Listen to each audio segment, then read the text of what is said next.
bahwa setiap pembangunan baik di jalan ataupun bangunan, bukan hanya bangunan gedung tapi juga apapun, batan segala rupa, itu memang harus disiapkan kajian andalalin namanya.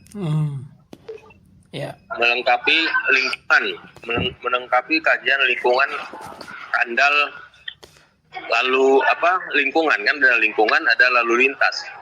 Jadi itu biasa kalau mau dapat IMB, kalau bangunan mau dapat IMB, bukan hanya mau ganti arah segala rupa, itu harus disiapkan kajian itu, kajian lingkungan, analisa dampak lingkungan dan analisa dampak lalu lintas. Itu mah aturan regulasi. Iya. Siap. Nah, hasilnya kalau gedung ya dapat namanya tuh kalau dulu namanya izin IMB ya Pak, izin membangun bangunan, atau sekarang aturan namanya PGB. PGB itu apa aja? Persetujuan apa? PGB. Cek aja lah ya. Pokoknya dulu namanya IMB, pembangunan gedung, Prof. Ya, perizinan kan, gitulah kira-kira. Ya, perizinan bangunan gedung. Nah, gitu. Jadi sama aja kalau misalnya ngerubah arah buat jembatan, buat jalan tol, buat jalan biasa, itu harus ada dampak lingkungan dan juga analisa dampak lalu lintas andalalin. Nah, andalalin ya.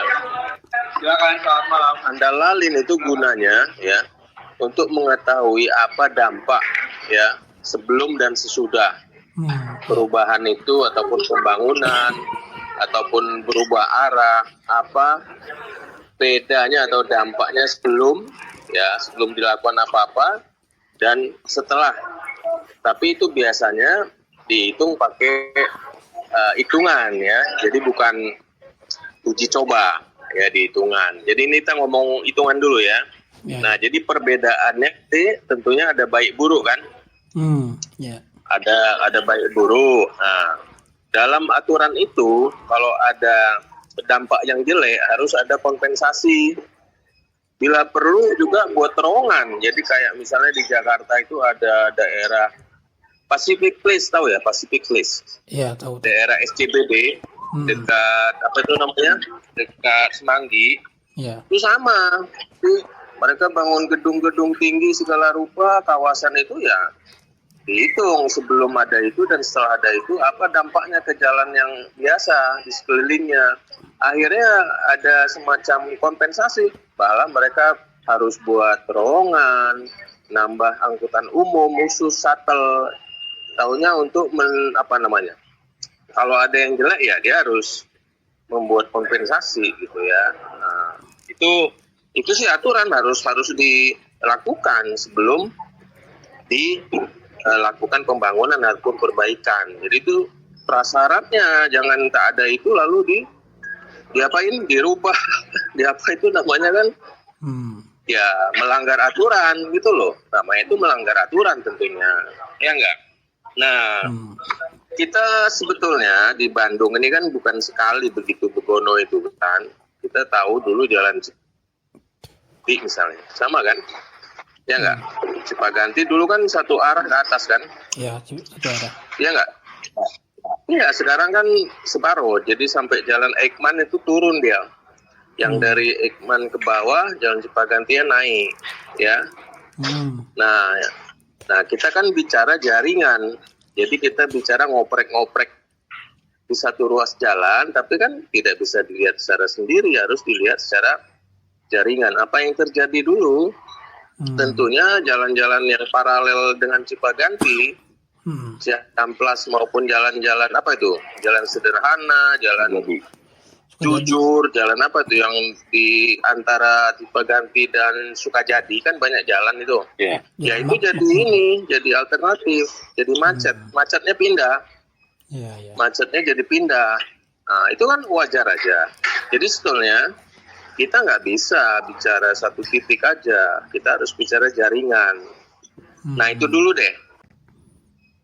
Kalau misalnya nggak ada sanksinya, kayak gimana, Prof? Kalau misalnya bukan sanksi. kan, oke. Bukan urusan sanksi, itu harus disiapkan. Dampak negatifnya harus apa bahasanya ya? Ya kompensasi. Kalau ada kejelekannya apa kompensasinya kan gitu.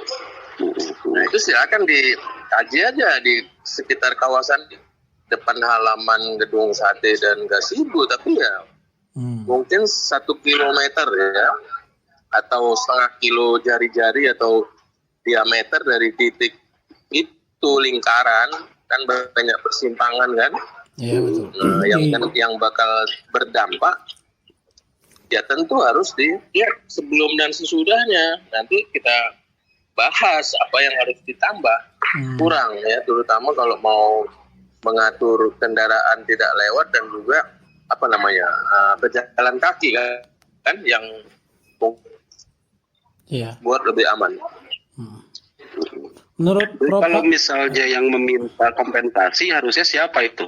Minta kompensasi kan kajian. Jadi hasil kajian akan menunjukkan perbedaan sebelum dan sesudah dilakukan itu. Nah, kita harus tahu dulu apa dampak negatifnya kan dalam kajian itu.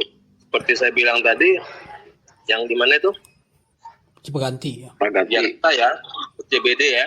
Oh iya. CBD ya. Sampai bangun itu terowongan, jembatan penyeberangan dan lain-lain. Nah ini kan lama tuh, sudah lama. Ini kan juga kalau bangun gedung dan lain-lain itu biasa. Mau dibangun gedung sate silakan nanti dia kajiannya dilakukan setelah dibangun. Ya kita lihat aja nanti gimana dampaknya kan. Kita kan belum tahu. Nanti mungkin ada perbaikan, ada negosiasi. Tapi sebaiknya kalau belum tahu apa dampak ini itunya ya jangan dulu dong. Ya nggak? Jangan apa-apa dulu. Kalau saya sih gitu, harus kasih contoh dong, harus ikutin aturan. Ya enggak? Iya, Bro. Nggak ada pilihan, harus kasih contoh. Nah, ini isu yang lain nih.